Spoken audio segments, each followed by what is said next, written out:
नमस्कार, आप देख रहे हैं 11 स्पेशल। मैं आपके साथ सुष्मिता राज और मैं आयुष कुमार। बिल्कुल आयुष, देखिए आज का टॉपिक भी ऐसा, और हमारे साथ हमने देखा असम के सीएम हेमंत बिस्वा शर्मा, उनसे बातचीत की हमारे वरिष्ठ पत्रकार चैटर्जी जी ने, और उन्होंने साफ तौर पर कई मुद्दों पर बातचीत की आयुष, और कई सवाल ढूंढने की उन्होंने कोशिश की, और मुझे लगता है कई सवालों के जवाब वे ढूंढ भी पाए हैं आने वाले विधानसभा चुनाव के परिप्रेक्ष्य में अगर देखा जाए तो। बिल्कुल, तो झारखंड में विधानसभा चुनाव को लेकर बिसात बिछ गई है। सभी राजनीतिक पार्टियां अपने अपने तरीके से चुनावी तैयारी में जुट गई है। जहां एक तरफ बीजेपी के चुनाव प्रभारी हो या चुनाव सह प्रभारी पूरी तरह से एक्शन में नजर आ रहे हैं। अगर हम हेमंता बिस्वा शर्मा की बात करें तो अपने अंदाज के अनुसार वो एक बार फिर झारखंड के राजनीतिक परिदृश्य पर तमाम बातें कही और कई राज खुले। सुष्मिता, हेमंता बिस्वा बिल्कुल, घुसपैठियों का मुद्दा आप देख रहे होंगे आयुष, लगातार उस पर चर्चा हो रही है। बीजेपी इस पर आक्रामक है और उस पर हेमंता बिस्वा शर्मा ने क्या कुछ कहा है ये भी हम अपने दर्शकों तक साझा करेंगे। असम के सीएम है और झारखंड के चुनाव सह प्रभारी है हेमंता बिस्वा शर्मा। उन्होंने साफ तौर पर कहा है कि झारखंड में विधानसभा चुनाव प्रदेश नेतृत्व के चेहरे पर लड़ा जाएगा, जो अपने आप में एक बड़ा बयान है आयुष, क्योंकि विधानसभा चुनाव होने हैं। न्यूज 11 भारत पर उन्होंने विस्फोटक इंटरव्यू दिया और तमाम चीजों का उन्होंने जिक्र किया है आयुष। साफ तौर पर उन्होंने कह दिया है कि आगामी चुनाव में, विधानसभा चुनाव में पीएम मोदी बीजेपी के स्टार प्रचारक होंगे, उनके मार्गदर्शन में चुनाव लड़ा जाएगा, लेकिन चेहरा प्रदेश नेतृत्व का ही होगा। ये सुनते हैं हेमंता बिस्वा शर्मा ने और क्या कुछ कहा है। बाबूलाल मरांडी जी को चेहरा बना के रखे आप लोग। अचानक अमित शाह जी आए, आप लोग एक स्ट्रेटेजी बनाए कि मोदी जी के चेहरे पे चुनाव का। क्या बाबूलाल जी का चेहरा मोदी जी से माने झारखंड में क्या कम है? झारखंड चुनाव में हमारा झारखंड की प्रदेश नेतृत्व का सेहरा में ही हम लोग चुनाव लड़ेगा। प्रधानमंत्री जी का चुनाव लोकसभा में होते हैं। प्रधानमंत्री जी हमारा स्टार कैंपेनर है। प्रधानमंत्री जी झारखंड में आएगा, सभा करेगा, लेकिन झारखंड चुनाव का नेतृत्व हमारा स्टेट लीडरशिप को ही लेना है। ये कोई मोदी वर्सेस हेमंत सोरेन का चुनाव नहीं है। ये चुनाव बाबूलाल मरांडी, अर्जुन मुंडा वर्सेस अमर बाउरी वर्सेस हेमंत सोरेन की। झारखंड का चुनाव हमारा प्रदेश नेतृत्व का लीडरशिप में ये चुनाव लड़ा जाएगा।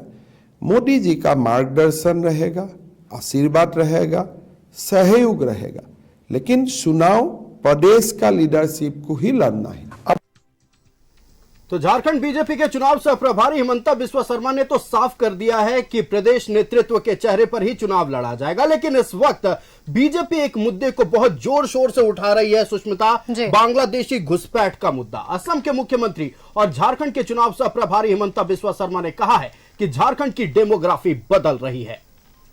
और साथियों देखिए, उन्होंने यह भी कहा है कि संथाल में बांग्लादेशी घुसपैठ बढ़ा है, और इन तमाम चीजों का उन्होंने जिक्र किया है।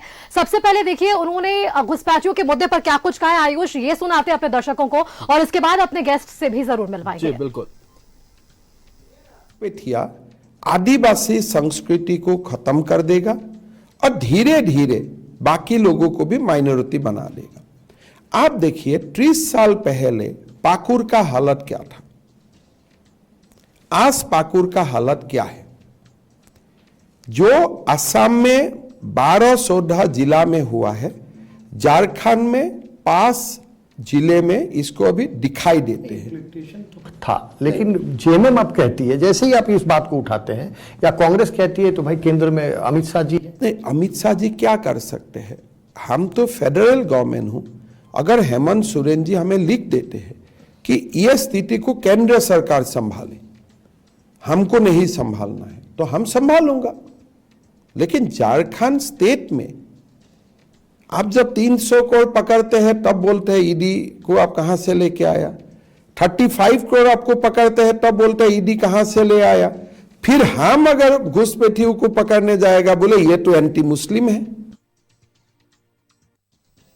आयुष, लोकसभा का चुनाव हम सभी को याद है, और उस चुनाव में सबसे बड़ा मुद्दा था ईडी और सीबीआई की कार्रवाई पर, और अब इस पर भी देखिए हेमंता बिस्वा शर्मा ने कहा है कि दुरुपयोग के विपक्ष के आरोप पर उन्होंने साफ तौर पर यह पलटवार कर दिया और कहा कि ईडी की छापेमारी में करोड़ों रुपए मिले हैं। और इस बात पर लगातार हम भी जब प्रवक्ताओं से बातचीत कर रहे थे, इस बात का जिक्र कर रहे थे कि ऐसा नहीं है कि ईडी की अगर कार्रवाई हो रही है तो वहां से रुपए या पैसे बरामद नहीं हो रहे। क्या कुछ कहा हेमंता बिस्वा शर्मा ने इस पर, आइए सुनते हैं।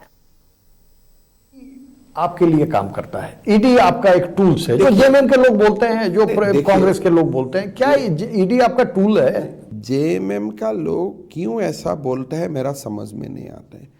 जब आपका मंत्रियों का आवास से या उनका एसोसिएट का आवास से 36 करोड़ पकड़ा जाता है, जब आपका ही संसद का आवास से 300 करोड़ रुपया पकड़ा जाता है, आईएएस अधिकारी, कुछ आईएएस अधिकारियों का घर में करोड़ों रुपया का बरामद होते हैं, तब आप क्या चाहते हैं कि देश में ईडी नहीं होना चाहिए, देश में सीबीआई नहीं होना चाहिए? मतलब आलमगीर आलम जैसा लोगों को 35 करोड़ नहीं 350 करोड़ बनाने का आपको मौका देना चाहिए। कि यही तर्क है वो लोगों का। अगर ईडी और सीबीआई नहीं होगा, ये लोग तो धूम मचा देगा। चलिए, इस विस्फोटक इंटरव्यू में आयुष हमने तमाम मुद्दों पर सुन लिया। हिमंता बिस्वा शर्मा का क्या कुछ राय है, या सीधे तौर पर कह लें कि बीजेपी का क्या कुछ राय है, और इस राय का क्या कुछ असर पड़ेगा आने वाले विधानसभा चुनाव पर, इस पर भी हम चर्चा करेंगे। हमारे साथ हमारे बीजेपी के प्रदेश प्रवक्ता प्रतुल शाहदेव जी जुड़े हुए, बहुत बहुत स्वागत है प्रतुल शाहदेव जी। और देखिए, कांग्रेस से हमारे साथ विनय सिन्हा दीपू जी हैं, आपका भी बहुत बहुत स्वागत है। चाहूंगी आयुष, आप सवालों का शुरुआत करें और जानने की कोशिश करें कि क्या इन बयानों से बीजेपी या कांग्रेस साझा कर पा रही है या नहीं। तो सीधा सवाल हम पहले बीजेपी से ही ले लेते हैं। हिमंता बिस्वा शर्मा ने तो साफ कर दिया कि पीएम मोदी स्टार प्रचारक होंगे, उनके मार्गदर्शन में चुनाव लड़ा जाएगा, लेकिन चेहरा प्रदेश नेतृत्व का ही होगा। कौन रेस में आगे चल रहे हैं बीजेपी में? देखिए, बीजेपी में कोई रेस नहीं होता, ये कार्यकर्ता आधारित पार्टी होती है आयुष, और ये कार्यकर्ता आधारित पार्टी की सबसे बड़ी खूबसूरती होती है कि सब लोग मिलकर चुनाव लड़ते हैं, सामूहिक नेतृत्व में चुनाव लड़ा जाता है। तो इन्होंने स्पष्ट कहा, अर्जुन मुंडा जी हो, बाबूलाल मरांडी जी हो, अमर बावरी जी हो, तमाम प्रदेश के बड़े नेता हो, वो चेहरा होंगे हमारे। और स्टार प्रचारक तो नरेंद्र मोदी जी हैं, उनका क्या कहना साहब, विश्व के सबसे लोकप्रिय नेता है, सबसे ज्यादा सोशल मीडिया पे फॉलोअर्स हैं, लोकप्रियता में नंबर 1 है, तो उनका वो जरूर स्टार प्रचारक रहेंगे। और सीधे तौर पर हमें फायदा भी मिलता है मोदी जी का। और अगर आप लोकसभा चुनावों की बात करें तो विधानसभा सीटों की अगर इसे बांट लें तो 52 सीटों पर हम आगे थे, 81 सीटों में कुल। और जो महागठबंधन है वो हाफ हो गया था, 27 सीटों पर उसकी बढ़त हो गई थी। जयराम महतो की पार्टी भी 2 सीटों पर आगे थी। तो जाहिर तौर पर हमें एक बड़ी बढ़त मिली है, और हमारा फोकस रहा है कि जो ट्राइबल सीटें पे हम 5 सीटों पर पिछड़ गए थे और 22,000 वोट से दुमका हारे थे आयुष। ये तो ऊंट किसी भी करवट जा सकता था, 22,000 का मार्जिन कोई मार्जिन नहीं होता। अंतिम 2 राउंड में जो बढ़त बनाई जेएमएम के उम्मीदवार ने, उसके बाद वो आगे निकले, नहीं तो उस समय तक हमारी उम्मीदवार आगे निकल रही थी। तो 4 सीटों पर तो सीधे शिकस्त मिली है, उस पर हमारा। लेकिन प्रतुल शाहदेव जी, आप ये मानेंगे कि एसटी सीटों पर कहीं ना कहीं बीजेपी को नकारा गया? नहीं, एसटी सीटों पर नकारा गया नहीं, आप कहें एसटी सीटों पर हमारी हार हुई, लेकिन इसको एक नैरेटिव रचा जाता है कि एसटी ने वोट नहीं दिया बीजेपी को। तो इसका अगर काउंटर नैरेटिव देखे सुष्मिता, तो इसका क्या मतलब, एससी सीटों पर इनकी हार हुई, जनरल सीटों पर हार हुई, ओबीसी डोमिनेटेड सीटों पर इनकी हार हुई, तो क्या एससी, जनरल और ओबीसी ने गठबंधन को वोट नहीं दिया? नहीं साहब, उनको भी दिया है, और हमें भी एसटी ने वोट दिया। नहीं तो हम जमशेदपुर, धनबाद या दुमका जैसे सीटों में या खूंटी जैसे सीटों में इतने ज्यादा वोट नहीं ला सकते थे। हाँ, हम पिछड़ जरूर गए। ये जिस तरीके की ये तुष्टिकरण की राजनीति करते हैं उसमें ये जरूर सफल हुए। पर मैं आज आपको एक बहुत महत्वपूर्ण, आपकी इजाजत से तस्वीरें दिखाना चाहूंगा। ये देखिए, केकेएम कॉलेज की तस्वीरें हैं। केकेएम कॉलेज जो था जी, केकेएम कॉलेज पाकुड़ में जिस तरीके का मारपीट हुआ और जिस तरीके का पुलिस ने बर्बरता से छात्रों को पीटा है साहब, आप देखें ये छात्र का जो पिटाई हुआ है, ये जिस अवस्था में छात्र हैं, ये देखने लायक है। मतलब आपके रोंगटे खड़े हो जाएंगे कि आखिर पुलिस ने रात के 1 बजे, कौन सा साहब वो देश कल्याण का या देश हित का मुद्दा था या राष्ट्र की खतरा हो गई थी राष्ट्र की संप्रभुता को, 1 बजे रात के आप आदिवासी हॉस्टल में रेड करते हैं और 1 बजे रेड करके ही आप जो छात्रावास के छात्र हैं उनको लगातार पीटते हैं। और ये आदिवासी छात्रावास है, इसका क्या जस्टिफिकेशन? आदिवासी मूलवासी की सरकार साहब, सहायक पुलिसकर्मी 100% यहाँ के आदिवासी मूलवासी है। आयुष, सुष्मिता, आप दोनों को अच्छे से पता है कि ये सहायक पुलिसकर्मियों की नियुक्ति इसलिए हुई थी कि ये नक्सल प्रभावित क्षेत्र के युवक युवती थे कि ये भटक नहीं जाए, उनको मुख्यधारा में हमने जोड़ा। साहब वो हक के लिए निकले, उनको पीटा। पारा शिक्षकों को पीटा, आंसू गैस के गोले बरसाए। और अब तो आदिवासी छात्रावास पाकुड़ में जो इन्होंने परसों रात को किया 1 बजे, वो विभत्स घटना थी, रोंगटे खड़ा करने वाली घटना थी। सरकार का कोई नुमाइंदा अभी तक छात्रों को देखने नहीं पहुंचा साहब, कोई मंत्री नहीं पहुंचा, कोई संतरी नहीं पहुंचा, छात्रों पर उल्टा एफआईआर कर दिया गया। ये आदिवासी मूलवासी सवाल बहुत है आयुष बीजेपी के पास में। बिल्कुल सवाल आदिवासियों को लेकर खड़े किए जा रहे हैं और आदिवासी अस्मिता को लेकर सवाल जब हो रहा है तो संथाल पर भी एक सवाल कर लेते हैं। हम विनय जी के पास जाते हैं। विनय सिन्हा जी, देखिए लगातार यह आरोप लग रहा है कि ठीक है, अगर घुसपैठिए दाखिल हुए हैं तो राज्य सरकार कोई कार्रवाई क्यों नहीं कर रही है, लेकिन गठबंधन के कोई नेता हैं, कुछ नेता हैं जो सिरे से नकार देते हैं कि घुसपैठ हुआ ही नहीं है। रिपोर्ट बता रहे हैं कि आदिवासियों की जनसंख्या में कमी आई है, मुस्लिम आबादी की जनसंख्या बढ़ी है, लेकिन फिर भी आप लोग क्यों ये मानने को तैयार नहीं है कि घुसपैठ हुई है? देखिए, ये प्रश्न जो है ना अपने आप में बहुत बड़ा प्रश्नवाचक चिन्ह है। भारतीय जनता पार्टी कैसे नैरेटिव सेट करती है ये देखने को मिल रहा है। आप पूरे प्रकरण को देखिएगा। आज भी अपने शर्मा जी जो आपके असम के मुख्यमंत्री हेमंत बिस्वा शर्मा जी, उन्होंने जिस तरह से बयान दिया, मैं देख रहा था आपके आने के पहले, मैं टीवी देख रहा था न्यूज, क्योंकि हमारे मित्र उसमें एंकर थे तो हम जरूर देखे कि अरूप जी क्या पूछ रहे हैं। तो सारी बातों से एक चीज निकल करके, सारी बातों में उनका एक ही एम था कि हम 5 सीट हारे हैं, उसको कैसे भरपाई करे, कैसे नैरेटिव सेट करे, कैसे उनके दिमागों में बैठाए, कैसे वहां पर बांटे, किस तरीके से बांटे कि हम वहां पर एंट्री पा सके। एक बात उन्होंने बहुत अच्छी की, मैं बहुत कहीं ना कहीं कांग्रेसी खून था वो बोल ही देता है सच्चाई कभी कभी। गुरुजी बहुत संघर्ष कर करके झारखंड को एक नया आयाम दिए। हम इस बात का उनका स्वागत करते हैं कि उन्होंने ये तो कम से कम स्वीकारा। भारतीय जनता पार्टी का कोई नेता नहीं स्वीकारता है कि आदरणीय गुरुजी जो है वो संघर्ष कर करके झारखंड के आंदोलन को आगे लाए थे। अब दूसरी बात, आप एक नैरेटिव सेट हो रही है। मैं आपको रोकना चाहूंगा। हेमंत बिस्वा शर्मा जी ने अपने एक्सक्लूसिव इंटरव्यू में कहा है और बकायदा गुरुजी के स्ट्रगल का भी जिक्र किया है। उन्होंने कहा है कि वो उन्होंने संघर्ष किया है। ऐसा नहीं है कि हेमंत बिस्वा शर्मा हो या बीजेपी हो उनके संघर्ष को नकारती। मैं तो बोल रहा हूं कहीं ना कहीं उनका खून, पुराना खून आ रहा है सामने। अब विनय जी एक सवाल और, क्योंकि आप बात कर रहे थे कि अब 5 सीटों पर बीजेपी हारी, लेकिन बीजेपी का अंकगणित आपने अभी सुना, प्रतुल शाहदेव जी ने जुड़वा दिया है। 52 सीटों पर ये आगे चल रहे हैं। अगर विधानसभा के उस परिप्रेक्ष्य में अगर देखें तो उस पर क्या कुछ कहेंगे? 19 में इन्होंने 55 सीट में आगे थे, आधे से कम रह गए। ये सब लोकसभा के इलेक्शन और विधानसभा के इलेक्शन अलग अलग। यही सवाल प्रतुल शाहदेव जी से भी। प्रतुल शाहदेव जी, क्योंकि लगातार ना सिर्फ आप, कई दिग्गज यहां पर पहुंचे झारखंड में, बीजेपी के दिग्गज, और तमाम सवालों का एक ही जवाब था आयुष कि 52 सीटों पर ये विधानसभा में बढ़त बना रहे हैं, और यही जवाब आपने भी दिया था प्रतुल शाहदेव जी। आपने सुन लिया इन्होंने क्या कुछ कहा, इसका जवाब दे दीजिए। हाँ सुष्मिता, सबसे पहले गुरुजी के बारे में मैं कहना चाहूंगा कि बीजेपी के किसी नेता ने कभी उनके संघर्ष की दास्ता को नहीं नकारा है साहब। उन्होंने महाजनों के खिलाफ संघर्ष किया था, इस बात को हम लोग सब स्वीकार करते हैं और वो शिरोधार्य हैं। और लेकिन 1992 के सांसद ब्राइबरी केस को भी हम नहीं भूल सकते, जब झारखंड को पूरे देश में कलंकित किया था झारखंड मुक्ति मोर्चा ने। 4 सांसदों ने 3 करोड़ रुपया लेकर, जो उस समय नरसिम्हा राव ने ऑफर किया था, राज ले लो या आप पैसा ले लो, तो पैसा लेना पसंद किया था। उसमें शिबू सोरेन भी थे। तो संघर्ष तो उन्होंने बिल्कुल किया, इससे कोई नकारना नहीं, लेकिन 1992-93 का वो काला अध्याय भी नहीं भूल सकते। देखिए संथाल की डेमोग्राफी किस तरीके से बदल रही है, और जो 52 सीटों पर ये कहते हैं कि हम पिछले बार 53-55 सीटों पर आगे थे, तो भाई ये नैरेटिव नहीं, ये रियलिटी है। और इस चुनाव को इन्होंने लोकल चुनाव बना दिया था साहब। एक ही राष्ट्रीय मुद्दा था, बाकी सारे लोकल मुद्दों पे लड़े थे। इनके तो विधानसभा में बीजेपी के पास कौन सा मुद्दा है प्रतुल शाहदेव जी? देखिए हमारे पास बहुत मुद्दे हैं। एक तो इस 5 वर्ष के सरकार का यू टर्न, यानी वादा खिलाफी। किसके साथ न्याय किया इन्होंने सुष्मिता, आप बताएं। आयुष आप भी गिना दे किसके साथ न्याय हुआ।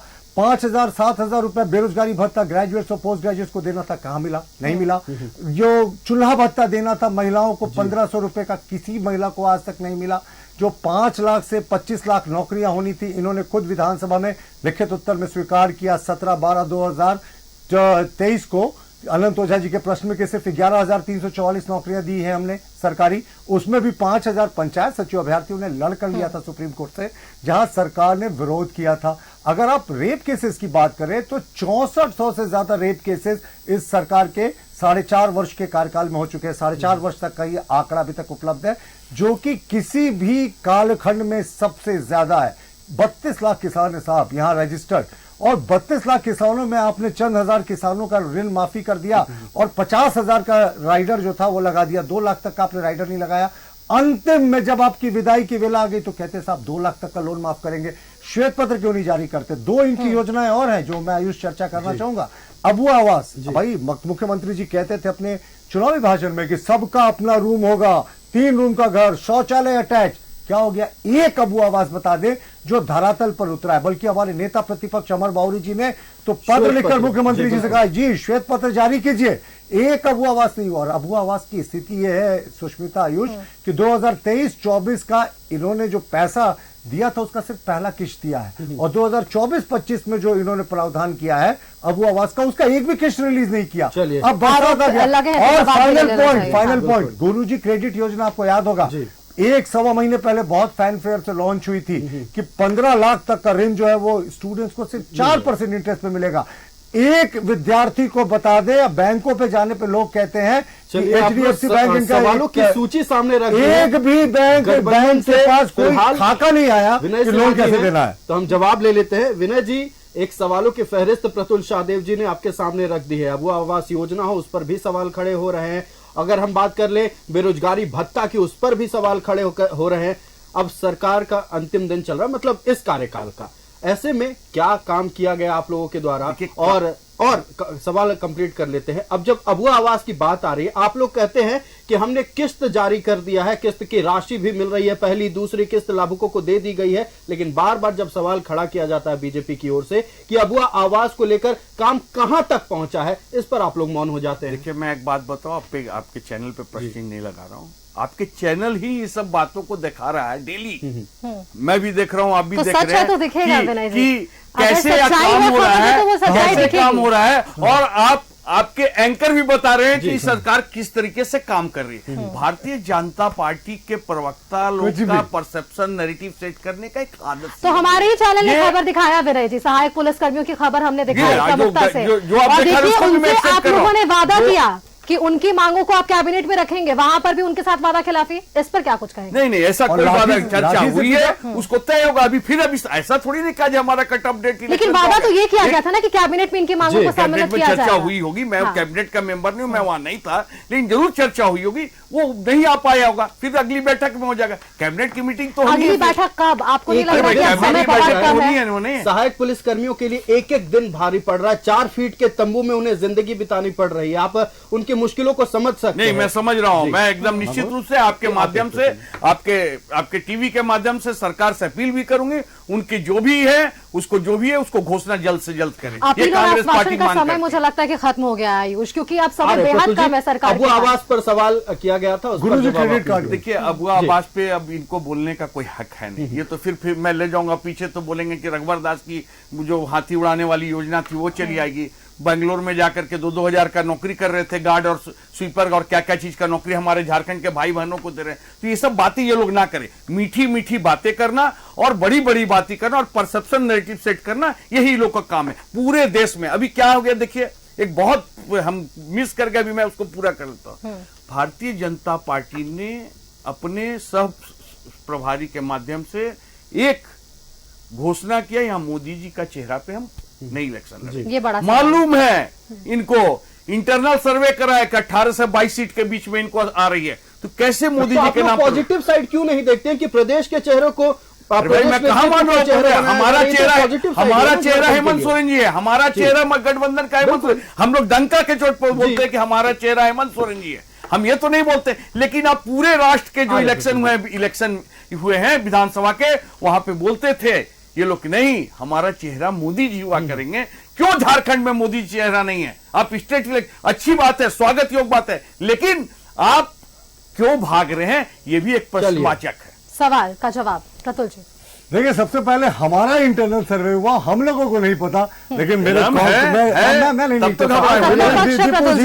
सवाल खड़ा करेगा, आपको जवाब देना होगा। मैंने नहीं टोका, अब मुझे भी बोलने दें। और देखिए क्या है ना कि हमारे यहाँ अगर कोई ऐसा सर्वे हुआ और इनको अगर ये पता है, तो अब जाहिर तौर पर ये अब वेद प्रकाश शर्मा के नॉवेल से प्रेरित होकर ये इस तरह की बातें कर रहा है। मैं आपको एक और चीज दिखाता हूं जो इनका निश्चय पत्र था 2019 का, उसमें इन्होंने साफ लिखा था, मुख्यमंत्री जी के नेतृत्व में जो बना था, कि अनुबंध पर नियुक्ति की व्यवस्था को समाप्त कर स्थायी नियुक्ति के माध्यम से नौकरी दी जाएगी। साथ ही नियुक्त अनुबंध कर्मियों की सेवा विहित प्रक्रिया के तहत नियमित की जाएगी। जो घोषणा पत्र था जेएमएम का, मैं आपको उसका दिखा रहा हूं, अनुबंध कर्मियों का अधिकार और सहायक पुलिस कर्मियों को उन्होंने कहा ना, क्या जो वादा किया सो निभाया। तस्वीरें देखें, क्या बर्बरता हुई, यही वादा निभाया। देखिए, पिटवा दिया सहायक पुलिस कर्मियों को। कुछ गाइडलाइंस होते हैं, हमें उसका भी नहीं, मैं ये बता रहा हूँ, विचलित करने वाली तस्वीर है। ये सरकार कहाँ विचलित हो रही है? पारा शिक्षक ये हम भी सरकार, भूल जाएं। फिर से पहले अगर आप हम लोग बीच भूल में जाएं जो लाठी रंगदास ऐसा ना की विनय सरकार जी, हुई थी। अगर आप बीच में ना टोके, मैं आप नहीं, मैं टोक नहीं रहा, मैं याद दिला रहा हूं। मैं अगर अब मैं भी आपको याद दिलाने लगूं एक एक चीज, नहीं, अब दिलाना चाहिए। राव के निश्चित समय से, दिलाना नेहरू चाहिए। जी के समय से मैं नहीं याद दिलाता। मैं मर्यादा का पालन करता हूं। आप सीनियर हैं, आप बोल रहे हैं, फिर मुझे बोलने दें। मैं भी फिर से कह रहा हूं, ये विचलित करने वाली तस्वीरें जब हमको और आपको लग रही, स्क्रीन पर लग रही, तो जिन्होंने मार खाया होगा पारा शिक्षक, उन पर क्या बीता होगा। हक के लिए निकले थे साहब, आदिवासी मूलवासी 100%, आदिवासी मूलवासियों की सरकार, आदिवासी का बेटा है और आदिवासी का पिटवारा है। मैं तो केकेएम कॉलेज की तस्वीरें दिखाई, आदिवासी स्टूडेंट्स को पीटा गया, पारा शिक्षकों को पीटा गया। ये लाठी डंडे की सरकार, सहायक पुलिस कर्मियों को दोबारा पीटा गया। इसके पहले जो आंगनबाड़ी सेविका सहायिका थी बिरसा चौक पर, उनकी पिटाई की गई। जेपीएससी में जो रिजल्ट का, पीटी का प्रोटेस्ट कर रहे थे, उनको डीसी के आवास के सामने पीटा गया। उनका कसूर क्या था पता है सुष्मिता और आयुष? उनका कसूर सिर्फ इतना था कि उन्होंने कहा कि मुख्यमंत्री के क्षेत्र बरहेट के एक सेंटर से 17 लोग पीटी में एक सीरियल से जेपीएससी में कैसे क्वालिफाई कर गए। ये था, तो ये है लाठी डंडे वाली सरकार। लेकिन हमारा अभी भी कहना है कि संथाल की जो डेमोग्राफी चेंज हुई है ना, इस पर कोई बात नहीं करता। आज कांग्रेस की विधायक से शिल्पी नेहा तिर्की ने से जब मुस्लिम घुसपैठियों की बात पूछी गई, तो उन्होंने बिहारियों से तुलना कर दी और कहा कि साहब बिहारी देखिए रामगढ़ में मुखिया बन गए हैं। वो वीडियो भी आप बोले तो मैं प्ले कर दूं। वो बिहारी जो है रामगढ़ में मुखिया बन रहे हैं, बिहारी अपार्टमेंट बना के रह रहे हैं, उनका कागजात कैसे बना? पहले इसका जवाब दीजिए। क्या आपको शर्म नहीं आती? कांग्रेस की माननीय विधायक साहब, ये बांग्लादेशी घुसपैठ है, दूसरे देश से घुसपैठ करके आए। और बिहार के लोग तो अपने लोग थे। 2000 आप घुसपैठ पहले पर आए राज में नहीं आया था। तो एक सवाल यहाँ पर इसलिए बनता है क्योंकि हेमंता बिस्वा शर्मा जी का हमने इंटरव्यू सुना और उन्होंने कहा है, इस बात को उन्होंने एक्सेप्ट भी किया है कि घुसपैठिए अभी 2 या 4 साल में नहीं आए हैं, ये पहले से यहाँ पर है। और अगर ये पहले से, तो बीजेपी को उस वक्त ये मुद्दा क्यों बनता हुआ नजर नहीं आया, अभी ये मुद्दा क्यों? देखिए 1900, आपने मुझसे पूछा जी, देखिए 1951 से 2011 के बीच में जो आंकड़े हैं, 1951 से 2011 के बीच में लास्ट जनगणना हुई थी। उसके बाद कोई जनगणना नहीं हुई, कोविड आ गया। अब 2025 में जियो टैगिंग की बात चल रही है, मैप टैगिंग के साथ ये जनगणना की तैयारी हो रही है। तो 1951 में आदिवासियों की संख्या संथाल में 44.67% थी, जो 2011 में घटकर 28.11% हो गई। 16% गिर गया आयुष। और सुष्मिता, जो मुस्लिमों की जनसंख्या थी जानती है, 1951 में 9.44% थी, जो बढ़कर 22.73% हो गया। और 1951 से 2011 के 60 वर्षों में तो 85% कांग्रेस की केंद्र में सरकार थी, जिनके जिम्मे जो सुरक्षा है, जो बॉर्डर्स की सुरक्षा है, उनके जिम्मे थी। तो ये जब नवीनतम आंकड़ा आएगा, उसमें भी अगर आपको ये आंकड़े मतलब आप ये मान रहे हैं प्रतुल जी कि केंद्र सरकार भी कहीं ना कहीं इस चीज को रोकने के लिए, इस घुसपैठ को रोकने के लिए कदम उठा सकती है, कदम बढ़ा सकती है। और दूसरी बात, आपने कांग्रेस के कार्यकाल का जिक्र किया, तो आप ये मान रहे हैं कि केंद्र सरकार की भी जवाबदेही है कि घुसपैठ रुके? नहीं, देखिए केंद्र सरकार की जिम्मेवारी कहां है? जहां बॉर्डर पे उनको आने से रोके। पर कांग्रेस ने तो फ्री वे कर दिया था ना, गेटवे ऑफ इंडिया खोल दिया था, आइए सब यहां कार्ड बनाइए। तो अभी मान रहे हैं आप कि बांग्लादेशी घुसपैठ हमारे देश की सीमा पर नहीं हो रहा है? बांग्लादेश घुसपैठ, हम देखिए हमारी देश की सीमा इतनी पोरस, इतनी लंबी है, 700 किलोमीटर बांग्लादेश के साथ जो सीमा है वो अभी भी फेंसिंग नहीं हुई। कांग्रेस के कार्यकाल में वो 1400 किलोमीटर फेंसिंग नहीं हुई थी, उस पर लगातार काम करी। तो मैं यहां बैठकर कोई नहीं होता ये कहने वाला घुसपैठ हो रहा नहीं हो रहा। लेकिन इनके स्पेशल ब्रांच ने 2 जून 2023 को सभी डीसी को पत्र लिखकर कहा था कि जो पहले से घुसपैठी आकर बसे हैं और जो मिस्त्री का काम करते हैं, रेजा कुली का काम करते हैं, उनको मदरसों में ठहराकर उनके कागजात बनाए जा रहे हैं। आप बोलेंगे तो मैं वो स्पेशल ब्रांच का लेटर दिखा दूंगा आपको। ये बहुत ही प्रचलित लेटर है, सब लोग जानते हैं स्पेशल ब्रांच के लेटर को। और आयुष, इस सरकार में ऐसा लगता है मुस्लिम घुसपैठियों को जमाई का दर्जा मिल गया साहब। हाईकोर्ट की तल्ख टिप्पणी होती है कि आप इनको चिन्हित कीजिए, डिप्टी कमिश्नर्स को होता है ऑर्डर कि आप इनको चिन्हित कीजिए, शपथ पत्र दाखिल कीजिए कि आपके 6 सीमावर्ती जिलों की में कितने हैं घुसपैठ, जो पाकुड़, साहेबगंज और दुमका और मुझे लगता है इसका जवाब विनय जी से लेना चाहिए। बस मैं फाइनली रैप अप कर रहा हूं सुष्मिता। हाईकोर्ट के इस क्वेश्चन के बावजूद डीसी की जगह सीओ और बीडीओ एफिडेविट करते हैं, तब हाईकोर्ट फटकार लगाता और कहता है डीसी इसको करना होगा। और घुसपैठ के मुद्दे पे आप इतने डिफेंसिव क्यों हैं जी? तो हिमंता बिस्वा शर्मा के एक्सक्लूसिव इंटरव्यू में कई राज खुले हैं, कई ऐसे खुलासे हुए हैं सुष्मिता जो राजनीतिक गलियारों में दबे दबे से थे। अपने अंदाज के अनुसार हिमंता बिस्वा शर्मा ने बेबाक तरीके से हर सवालों का जवाब दिया, लेकिन कांग्रेस विधायक अनूप सिंह द्वारा लगाए गए सरकार गिराने की साजिश पर हिमंता बिस्वा शर्मा ने कहा है कि कांग्रेस ने इरफान अंसारी को मंत्री बनाकर साफ कर दिया कि अनूप सिंह के आरोप झूठे थे। क्या था, क्या अनूप सिंह इस टीम में नहीं थे? देखिए, मैं इतना ही बोलूंगा कि अनूप सिंह आसाम भवन में आए, मेरा घर में आए, मेरा साथ सेंट्रल मिनिस्टर का पास गए, उनका रिलेटिव यूपी में है, उनको भी मैं जानता हूँ, बीजेपी का विधायक है, उनका रिलेटिव गुवाहाटी में मुझको भी मिलने गया है। तो उसका बाद जो भी कंक्लूजन है आपको ही निकालना है। और आज मैं ये मानता हूं कि जब इरफान जी को मंत्री बनाया, मतलब पार्टी ने भी अनूप सिंह का एफआईआर को नकार दिया। माना अनूप सिंह शामिल था? नहीं, पार्टी ने अनूप सिंह को विश्वास किया कि इरफान को विश्वास किया। फाइनली इरफान को विश्वास, बस आपका उत्तर आपका साथ है। कांग्रेस पार्टी ने उनको ही मंत्री बना दिया। मतलब अनूप सिंह ने जो भी एलिगेशन लगाया था वो खारिज कर दिया कांग्रेस ने ही, नहीं तो अनूप सिंह मंत्री बनते थे। और देखिए आयुष, दूसरी तरफ हिमंता बिस्वा शर्मा ने यह भी दावा किया है कि झारखंड में भी एनडीए की सरकार बनेगी और उन्होंने कहा है कि लोकसभा चुनाव में एनडीए को 52 विधानसभा क्षेत्रों में बढ़त मिली थी और ऐसे में ठीक से चुनाव लड़ने से एनडीए सरकार बना लेगी। अभी तक आपका परिकल्पना कितने सीट पे आप हिट करेंगे और कितना सीट को आप मेरा लगता है कि 50 to 52 सीट हमारा पास है जो आप जीते हैं लोकसभा चुनाव का विश्लेषण के आधार पर। कोई सीटें हम बहुत कम वोट से हारा हूं, 5-6,000 मार्जिन, मतलब 3,000 वोट मिलने से आप जीत जाते थे। 10,000 वोट में हारने का मतलब क्या है, और 5,000 वोट मिलने से आप जीत जाते थे।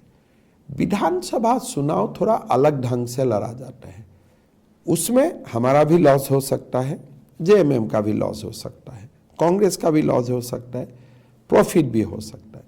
मेरा लगता है कि अच्छा से अगर हम चुनाव लड़े तब एनडीए झारखंड में आराम से सरकार बना लेगा।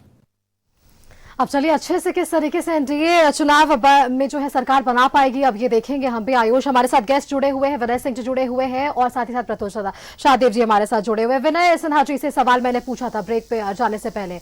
विनय सिन्हा जी, आपने सुना प्रत्युष शाहदेव जी को भी, उन्होंने साफ तौर पर कहा हाईकोर्ट का जो निर्देश था वो भी आपने देखा, हिमंता बिस्वा शर्मा का भी आपने इंटरव्यू देखा, उस दौरान भी उन्होंने इस बात का हमेशा से जिक्र किया कि यही वो हाईकोर्ट है जिसने हेमंत सोरेन को भी बेल दिया और यही वो हाईकोर्ट है जो घुसपैठियों पर भी सवाल खड़ा कर रहा है। तो इसे स्वीकार करने में इतनी नाराजगी क्यों है? निश्चित रूप से हाईकोर्ट का जो निर्णय है वो प्रशासन का काम है, प्रशासन करेगा। हाईकोर्ट के निर्णय को हम लोग सब कोई मानते हैं, आखिर वही तो एक जगह है जो अपनी बात को आप सरकार के पक्ष में हो या विपक्ष में अपनी बातों को हम लोग रखते हैं और वहां से जो न्याय मिलता है उसको हम लोग एक्सेप्ट करते हैं। तो फिर आप ये हमेशा आप या आपके गठबंधन में जितनी भी पार्टी है वो लगातार ये बात क्यों कहते हुए नजर आते हैं कि बस चुनावी मुद्दा बनाने के लिए बीजेपी घुसपैठियों मुद्दा का इस्तेमाल कर रही है? देखिए, घुसपैठियों का मुद्दा तो बीजेपी बना रही है, जो उनका काम था वो काम करेंगे नहीं। 10 साल से 11वां साल में प्रवेश कर गए हैं, वो शासन चला रहे केंद्र में, होम मिनिस्ट्री उनके। अब ये फिर बोलेंगे हमारे मित्र कि नहीं वो नहीं हो सकता है, ये हमारा जो है असम के मुख्यमंत्री जी बोल रहे थे कि नहीं ये तो हेमंत सोरेन जी हमको दे दे। ऐसा नहीं होता है, जो आपका जवाबदेही आप जवाबदेही लो, जो स्टेट का जवाबदेही स्टेट का जवाबदेही है। दूसरा, अभी उन्होंने बोला कि जो ऑपरेशन लोटस की चर्चा चल रही थी और बहुत इनका नाम उछला था, अनूप सिंह मिले, इरफान अंसारी, इतना फराटेदार बोल रहे हैं, इसका मतलब आपकी सहभागिता उसमें क्या रही थी? आप सरकार को गिराने के लिए पूरी ताकत लगा दिए थे। लेकिन वो तो ये भी कह रहे थे ना विनय जी कि आपके कई विधायक अब भी उनके संपर्क में। भाई तो ये उनका काम है, सरकार को तहस नहस करना, सरकार को गिराना, एक चुनी हुई सरकार को बर्बाद करके अपनी सरकार लेकिन बनाना। ये नौबत आ क्यों रही है विनय जी? ये नौबत हम नहीं ला रहे हैं ना। आपके विधायक बागी हो जा रहे हैं, आपके विधायकों का ये बयान सामने आ रहा है, आपके विधायक बीजेपी के संपर्क में, ऐसा क्यों? एक मिनट में पूरी करूं, मैं जोड़ देता हूं, इसमें आपके लिए स्पष्ट हो जाएगा। लोबिन हेम्ब्रम आज से कुछ हफ्ते पहले तक आपके साथ थे। उन्होंने कहा है और उन्होंने बाकायदा ये माना है कि संथाल में डेमोग्राफी बदल रहा है। एक सवाल उन्होंने ये भी उठाया कि अगर केंद्र सरकार कार्रवाई नहीं कर रही है तो राज्य सरकार को कार्रवाई करने में समस्या क्यों आ रही है? इस पर जवाब भी दे दे। राज्य सरकार जो काम पता चल गया कि वहां बॉर्डर से अंदर अगर आ गए हैं, कुछ लोग आ गए हैं, तो उसको रोकने का काम स्थानीय प्रशासन कर रही होगी। नहीं कर रही होगी सो बात नहीं है। आज के दिन में बिना आधार कार्ड का आप कोई काम नहीं कर सकते हैं। आधार कार्ड के लिए तो आपको कहीं ना कहीं आपको घर का कुछ दिखाना, वो तो नहीं गलत बन सकता है। तो आप ये मान के चलिए, अब लोबिन हेम्ब्रम साहब दादा हम लोग बोलते हैं, बड़े नेता रहे, जेएमएम से आज हटाए, आज उनको पार्टी से निकाल दिया। जेएमएम का अंदरूनी मामला है, उसमें कांग्रेस पार्टी। आपने जो कहा मैं उसी पर कुछ जोड़ रहा हूं। आपने कहा कि प्रशासन कार्रवाई कर रही होगी। अगर प्रशासन कार्रवाई कर रहा होता तो हाईकोर्ट को यह सख्त टिप्पणी नहीं करनी पड़ती कि 6 जिलों के, संथाल के 6 जिलों के जो उपायुक्त हैं कार्य योजना बनाकर कार्रवाई करे और रिपोर्ट सौंपे। रिपोर्ट सौंपा गया लेकिन कोर्ट उससे संतुष्ट नहीं हुआ है। ये मैं आपको बता दे रहा हूं। हाईकोर्ट ने जो निर्देश दिया उसको प्रशासन का काम है करने का, प्रशासन कर करके उसको भेजेगी निश्चित रूप से। उसमें जो 6 जिले के आप चर्चा कर रहे हैं, 6 जिले के उपायुक्त का वो दायित्व बनता है कि हाईकोर्ट को तो क्या इस पूरे मामले को आप सभी हल्के से ले लें? क्योंकि देखिए अब मैं हल्के से नहीं ले रहा हूं, मैं हल्के से इसलिए ले रहा हूं कि भारतीय जनता पार्टी ने जो नैरेटिव बनाने का प्रयास किया है, एक आदिवासी और मुसलमान का वोट को बांटने का, इनका क्या नैरेटिव है कि हम किसी तरह से पहले तो हिंदू धर्म को मुसलमान वाला बांटने, अब देखिए बांट करके कैसे झारखंड में अपनी सत्ता पे काबिज हो। ये असल है, आप लोग समझ नहीं पा रहे हैं इनकी। चलिए तो प्रतुल चादेव से ही समझ लेते हैं कि क्या आपकी रणनीति है। प्रतुल से हद कर दिया आपने, प्रणाम आपको। यानी घुसपैठियों में भी हिंदू और मुसलमान के चश्मे से देख रहे हैं साहब। घुसपैठिया हमारे लिए घुसपैठिया होता है, और जो दूसरे राज्य से आता है हमारे यहाँ जो गैर मुस्लिम है उसके लिए तो सीए एक्ट हमने लाया, वो तो शरणार्थी हो गया हमारे यहाँ, उसको तो सिटीजनशिप देने का प्रावधान है। लेकिन देखिए अब इरफान अंसारी से सबसे पहले बात शुरू करते हैं। इस सरकार का बदलता नजरिया, यू टर्न, याद है आपको ना? आनन फानन में अनूप जी ने जाकर अरगोड़ा थाने में केस किया था, 0 एफआईआर हुआ। उसके बाद उसको कन्वर्ट किया गया। इरफान अंसारी ने कहा था निकलकर कि मुझे जेल में महीनों यातनाएं दी गई, हमें पूछा नहीं जाता था, लोगों से मिलना नहीं दिया जाता था, सॉलिटरी कन्फाइनमेंट में रखा जाता था जैसे हम कोई पेशेवर अपराधी हैं। और आज देखिए, आज उसी सरकार ने यू टर्न लेते हुए इरफान अंसारी को मंत्री बना दिया।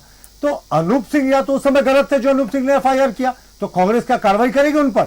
एक अपने ही विधायक को झूठे केस में फंसाने के लिए क्या अनूप सिंह पर कार्रवाई होगी? नहीं हुई। यानी उस समय के कुछ सिचुएशंस थे वो अलग थे। उस समय इनको सब था कि किसी तरीके से मामला रफा दफा हो जाए। और अभी साहब आप ही के एक विधायक ने, आप ही के एक विधायक जो वर्तमान में मंत्री है, उनको जेल भेजवाया था। उसी एफआईआर पे वो जेल गए थे। अब तो हाईकोर्ट ने बरी कर दिया, वो पैसा लौटाने का भी आदेश दे दिया। यानी आपके इरफान अंसारी जो थे वो निर्दोष थे उच्च न्यायालय के निर्देश के अनुसार। यानी अनूप सिंह दोषी थे गलत एफआईआर करने के लिए। लेकिन कांग्रेस पूरे मामले को रफा दफा कर रही है। और जहां तक संथाल की बात है ना, देखिए ये तो मुसलमानों के साथ भी अन्याय कर रहे हैं, क्योंकि जो बांग्लादेशी घुसपैठिए आते हैं ना, ये स्थानीय मुसलमानों का हक मारते हैं। आयुष, सुष्मिता, आप लोग दोनों को पता है कि यहाँ जो अल्पसंख्यक कल्याण की योजनाएं होती है, सीधे अल्पसंख्यकों को उसका लाभ मिलता है, उसको ये घुसपैठिए डकार जाते हैं। क्योंकि यही कांग्रेस, जेएमएम और तमाम तुष्टिकरण करने वालों की संरक्षण में उनको आई कार्ड बनाया जाता है, वोट बैंक की राजनीति होती है। और हाईकोर्ट का इन्होंने किस तरीके से अवहेलना किया, इसका सबसे बड़ा उदाहरण था कि हाईकोर्ट ने कहा डीसी को एफिडेविट करने, और हाईकोर्ट सीधे नहीं भेजता डीसी को, वो एडवोकेट जनरल रिसीव करते हैं, जो चैनल होता है वो चीफ सेक्रेटरी को जाता है, चीफ सेक्रेटरी से डिप्टी कमिश्नर्स को जाता है। हाईकोर्ट का लिखित निर्देश था, आप बोलेंगे मैं दिखा दूंगा, कि deputy commissioners to file affidavit. और एफिडेविट फाइल कौन करता है साहब? सी और एसडीओ। और जानते हैं क्यों करता है? क्योंकि एफिडेविट में लिखा है कि एक भी बांग्लादेशी घुसपैठिया हमारे जिलों में नहीं है। इतना बड़ा झूठ, यानी अंडर ओथ इन्होंने हाईकोर्ट में गलत बोला। एक एफआईआर तो इन पर बनता है, मामला हाईकोर्ट के संज्ञान में, जरूर हाईकोर्ट इस पर कड़ा निर्णय लेगा। हाईकोर्ट ने बकायदा इस पर टिप्पणी करते हुए उस एफिडेविट को रिजेक्ट कर दिया और फिर से रिपोर्ट मांगी गई है। ये जो अपडेट है मैं बता दे रहा हूं। लेकिन फिलहाल एक और बड़ा मुद्दा, एक और बड़ा खुलासा सुष्मिता जो हिमंता बिस्वा शर्मा ने किया है, और वो है ऑपरेशन लोटस। असम के सीएम हिमंता बिस्वा शर्मा के इंटरव्यू पर हम सभी बातचीत कर रहे हैं आयुष। ऑपरेशन लोटस का उन्होंने जो आरोप है उसे बेबुनियाद बताया, और ऑपरेशन लोटस जैसी कोई चीज उन्होंने नहीं बताई है। क्या कुछ कहा है, पहले सुनिए फिर चर्चा करते हैं। अखबार में खबर पड़ा था ऑपरेशन लोटस, उसमें आपको गार्जियन माना गया था कि लोटस आप ही चला रहे हैं। अनूप सिंह जैसे विधायक, आप कांग्रेस का मेरे अनूप से मेरी बात हुई थी तो बोले नहीं मैं ऐसे ही मुलाकात। आज झारखंड की जनता जानना चाहती है मैटर क्या था। कांग्रेस का 12 विधायक पहले, ईमानदारी से बोले, ईमानदारी से, उसमें क्या छुपाना है? कांग्रेस का 12 विधायक पहले हमारे महाराष्ट्र का एक नेता से मुलाकात किया। कौन था नेता? मेरा लगता है देवेंद्र फडणवीस से मुलाकात किया। ठीक है। तो एक दौर चला कि हमें यह सरकार से बाहर निकालना है, लेकिन हमारा पार्टी ने इसको उचित नहीं समझा, तो ये रुक गया। फिर झारखंड का 1, 2, 3 एमएलए से, कांग्रेस का एमएलए से मेरा कांग्रेस का समय से ही दोस्ती रहा है। ये लोग आके हमें अप्रोच किया। कौन कौन थे उसमें? मैं नाम लेना शायद ठीक नहीं होगा, लेकिन आप भी नाम जानते हैं। तो हमें आके अप्रोच किया और गुवाहाटी तक भी जाके पहुंचा। वो तो आपके नाम से बिल फाड़ दिया जाके वहां पर कि भाई हमने बचा लिया हेमंत सोरेन। काफी लोग आप देखिए, मैं किसी को तो मिलने नहीं आया झारखंड में, मुझको मिलने आया है। गुवाहाटी मुझको मिलने गया है, मैं किसी को मिलने आया तो सुने आप फंड कर रहे थे। नहीं, मैं किसी को मिलने आया था क्या? तो मुझको मिलने आया। अगर मैं किसी को मिलने जाते थे तब आप मेरा बात विश्वास नहीं करना चाहिए। तो हिमंता बिस्वा शर्मा ने तो कहा कि ऑपरेशन लोटस जैसी कोई चीज नहीं थी, लेकिन ये भी कह दिया है कि झारखंड से कुछ लोग कांग्रेस के बाकायदा मुझसे मिलने आए थे, और ये कहा है कि हालांकि पुराने कुछ दोस्त भी हैं मेरे, लेकिन एक बात और जो गौर करने वाली है, उन्होंने कहा कि सबसे पहले देवेंद्र फडणवीस से मुलाकात हुई, वहां बात नहीं बनी तो हिमंता बिस्वा शर्मा के पास वो लोग पहुंच गए। हम सबसे पहले बीजेपी का रुख करते हैं। विनय जी आएंगे आपके पास, आपसे भी सवाल लेंगे, लेकिन ऑपरेशन लोटस नकार दिया गया है हिमंता बिस्वा शर्मा के द्वारा, ये बात तो साफ हो गया है। और कब इन्होंने, हिमंता बिस्वा शर्मा ने भी कहा है कि कुछ लोग तो आए थे हमारे पास, कुछ लोग जो टूटना चाहते थे, शायद कुछ लोग जो शायद इस सरकार से खुश नहीं थे, कुछ कांग्रेस के विधायक जो उम्मीद हिमंता बिस्वा शर्मा में देख रहे थे। प्रतुल जी देखिए, ऑपरेशन लोटस जैसा कोई शब्द होता ही नहीं, ये मीडिया ने इजाद कर दिया, कांग्रेस ने बार बार इसे रिपीट किया, तो ऑपरेशन लोटस अब लोग बोलने लगे। लेकिन देखिए, अगर ऑपरेशन लोटस चलाना होता तो कांग्रेस के इन्होंने साफ कहा था कि 12 विधायक आए थे। मैंने आपका पूरा इंटरव्यू भी देखा था, प्रोमो भी देखा था, तो उस समय ऐसी कोई मंशा नहीं थी। उन्होंने बिल्कुल स्पष्ट कहा था कि हिमंता बिस्वा शर्मा नो नॉनसेंस आदमी है, वो जाने जाते हैं स्पष्टवादिता के कारण। कोई दूसरा राजनेता होता तो वो छिपाता कि आए थे नहीं आए थे। उन्होंने स्पष्ट कहा कि मैं नहीं किया था साहब, वो आए थे, और कोई किसी के पास जाए आयुष तो उसको कोई कैसे रोक सकता है। तो प्रतुल जी, उन्होंने तो ये भी कहा ना कि 12 विधायक आए थे, फिर निर्दलियों को लाना पड़ता, फिर उन्हें मंत्री पद देना पड़ता, अंक गणित नहीं बैठा, इस वजह से वापसी हुई। अंक गणित को अगर समझा जाए 25 + 12 और 37 होते, उसके बाद भी 4 विधायकों की जरूरत पड़ती, तो उस 4 के कारण ये लोग पीछे हट गए। मतलब हिमंता बिस्वा शर्मा शायद इसी को समीकरण समझकर पीछे हट गए, ये भी बात उन्होंने कहा है। नहीं, देखिए, आप उनके बातों को ना दूसरे तरीके से देख रहे हैं। उन्होंने स्पष्ट रूप से कहा कि ऑपरेशन लोटस जैसा हम लोगों ने कुछ नहीं चलाया। अगर आपको कोई जाकर अप्रोच करता है तो उसकी क्या ग्रीवांसेस है? प्रजातांत्रिक जो स्ट्रक्चर है संविधान में है कि 2/3 विधायक चाहते हैं तो वो दूसरे दल में डिफेक्ट कर सकते हैं। ये तो संवैधानिक प्रावधान है साहब, ये तो ना हमने बनाया ना आपने बनाया, ये संविधान निर्माताओं ने बनाया। तो उसके तहत अगर कोई डिफेक्ट करना चाह रहा था, उनके लिए वो बात करने गया, तो हम तो कोई गैर संवैधानिक बात नहीं कर रहे थे। हमने देखा स्थिति थी, हमने रिजेक्ट कर दिया। लेकिन ये सरकार को हटाने और ऑपरेशन लोटस की बात कौन कर रही है? कांग्रेस, जिसने 100 बार से ज्यादा बार ऑन रिकॉर्ड प्रधानमंत्री नरेंद्र मोदी जी ने लोकसभा में कहा था 100 से ज्यादा बार 356 धारा का उपयोग करके चुनी हुई सरकारों को बर्खास्त किया। यानी ये मर्डर ऑफ डेमोक्रेसी है। इमरजेंसी तो इनका एक काला अध्याय है साहब, जिसमें संविधान की इन्होंने हत्या की थी। पर उन 100 हत्याओं को अब क्यों भूल जाते हैं? जो राज्य सरकार चुन कर आई थी उसको कांग्रेस की सरकार ने डिसमिस कर दिया, कांग्रेस की केंद्र सरकार ने। और हमारा एक भी उदाहरण बता दे जो हमने किसी चुनी हुई सरकार को डिसमिस किया गया हो। सिर्फ इंदिरा गांधी जी ने अकेले 60 से ज्यादा चुनी हुई सरकारों को डिसमिस किया।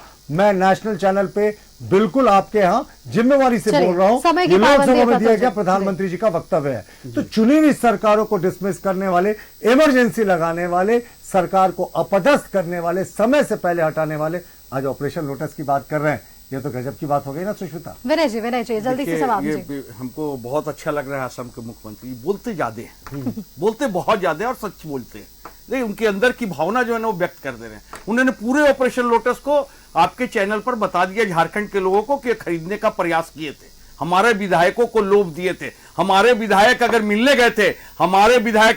गए थे तो इसका मतलब है कि आप मिलने का और आप तोड़ने का प्रयास कर रहे थे। लोग दिए थे मतलब नाखुश थे, तभी तो लोग के पीछे चले गए।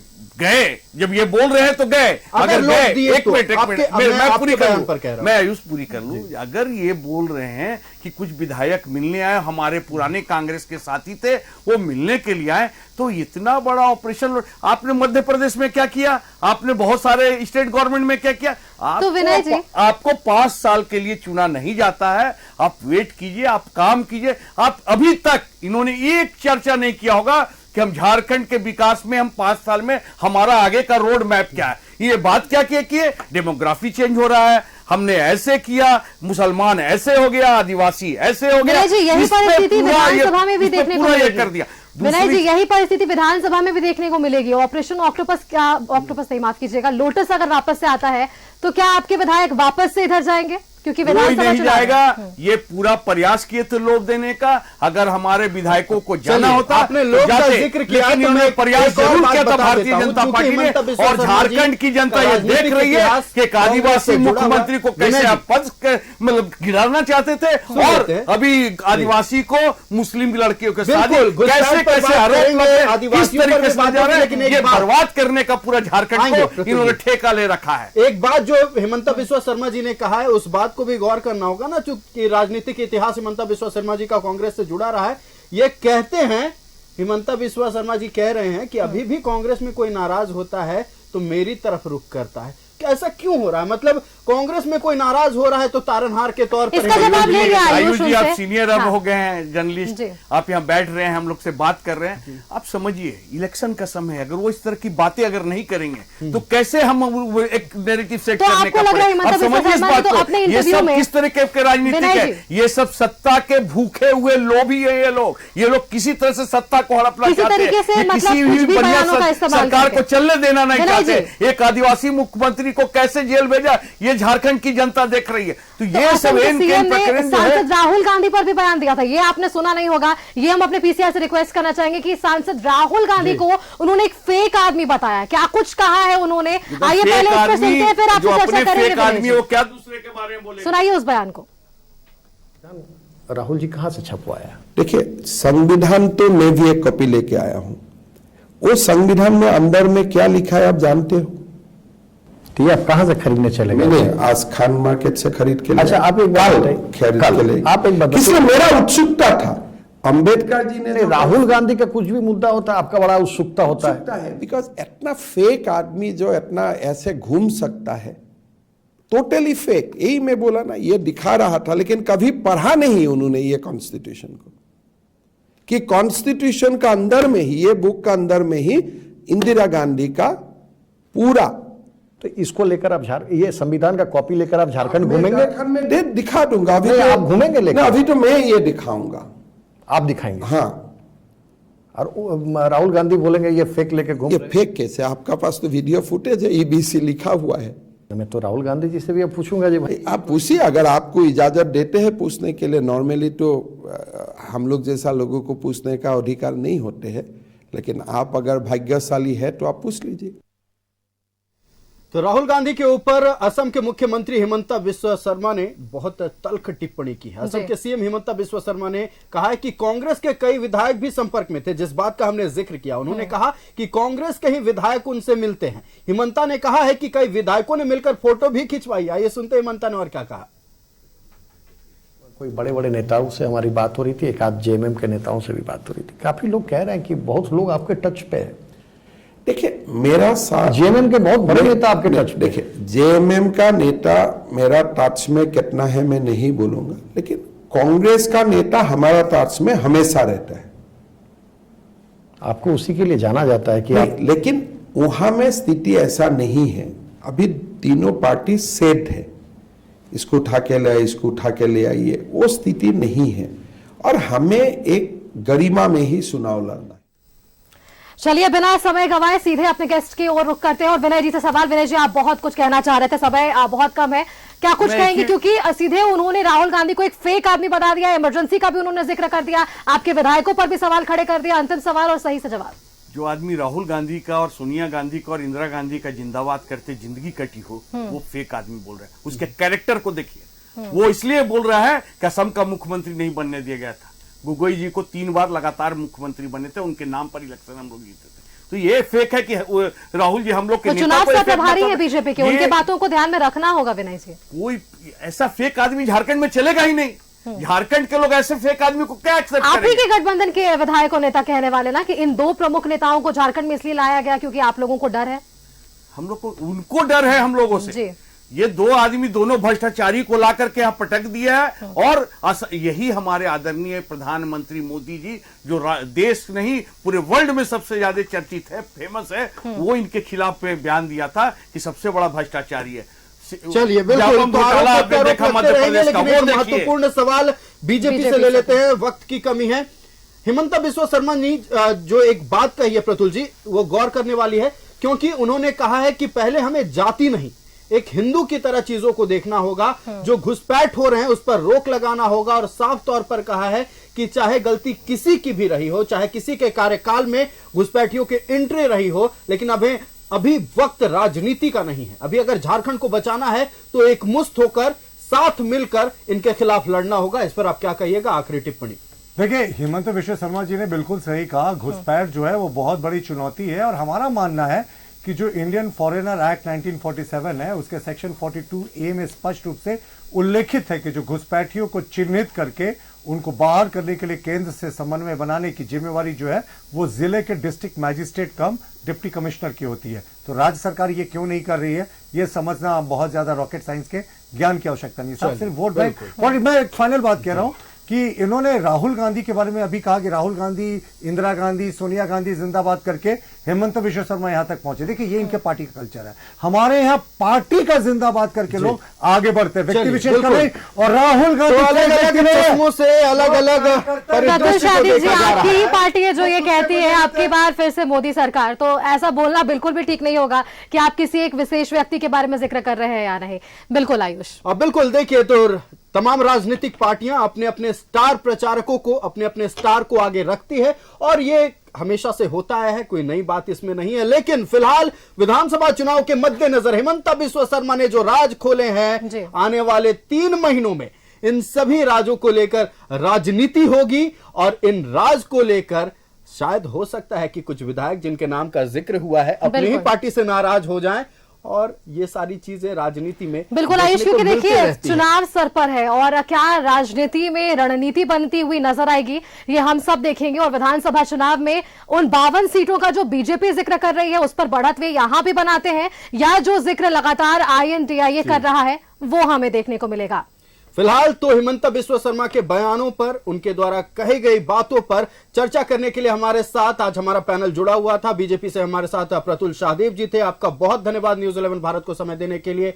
विनय सिन्हा दीपू जी हमारे साथ कांग्रेस से थे, विनय जी आपका बहुत धन्यवाद न्यूज 11 भारत को समय देने के लिए। तो कुल मिलाकर हिमंता बिस्वा शर्मा का इंटरव्यू कई मायनों में झारखंड की राजनीति के लिए अहम है, कई खास शख्सियत के लिए भी अहम है और आने वाले विधानसभा चुनाव को लेकर तो बिल्कुल अहम है।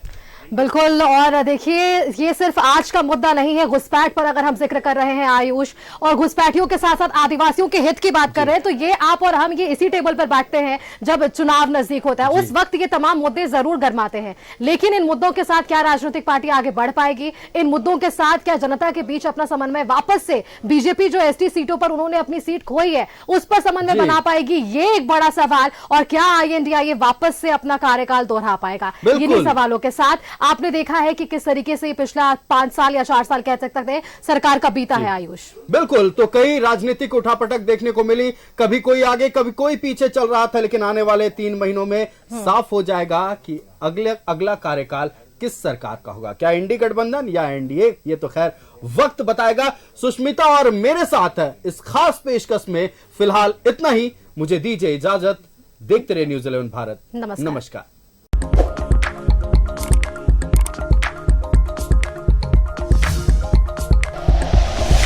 Like and share videos, subscribe करें हमारा चैनल और प्रेस करें बेल आइकॉन। न्यूज़ 11 भारत, सच है तो दिखेगा।